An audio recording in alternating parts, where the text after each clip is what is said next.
দেখেন টিকটকে যে জায়গায় মানুষ নোট লিখে সেই জায়গায় কিন্তু প্রতিটা আইডির মধ্যে হ্যাপি হলিডেজ নামে একটা অপশন আসছে। এখন এই লেখা তো টিকটক প্ল্যাটফর্ম থেকে দিয়ে দিয়েছে। এখন শুধু আপনি যদি দেখে দেখে হলো যদি এই হ্যাপি হলিডেজ লেখেন তাহলে কি আহামরি কত হয়ে যাবে? শুনেন, এই হ্যাপি হলিডেজ মানে কি? আপনি হয়তো জানেন যে হ্যাপি হলিডেজ মানে শুভনীয় ছুটির দিন, খুশির দিন। যেহেতু ডিসেম্বর মাস তাহলে এটাই বোঝায় আর কি না, প্রকৃত অর্থে এটা কিন্তু বোঝায় না।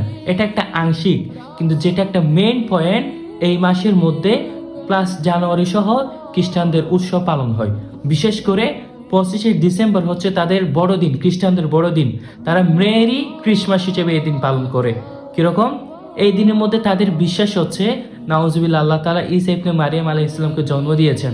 অথচ আল্লাহ তাআলা নিজেই বলেছেন যে কি লাম ইয়ালিদ ওয়া লাম ইউলাদ, কিন্তু তারা বলেছে কি এই দিনে আল্লাহ তাআলা ঈসা ইবনে মারিয়াম আলাইহিস সালামকে জন্ম দিয়েছেন।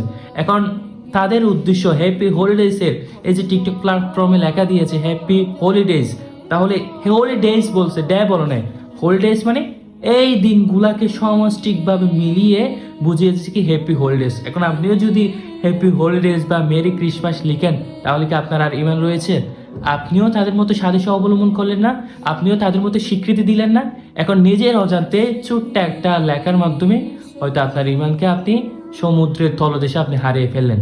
অতএব এগুলো বুঝবেন, আপনার ফ্রেন্ডকে বুঝাবেন।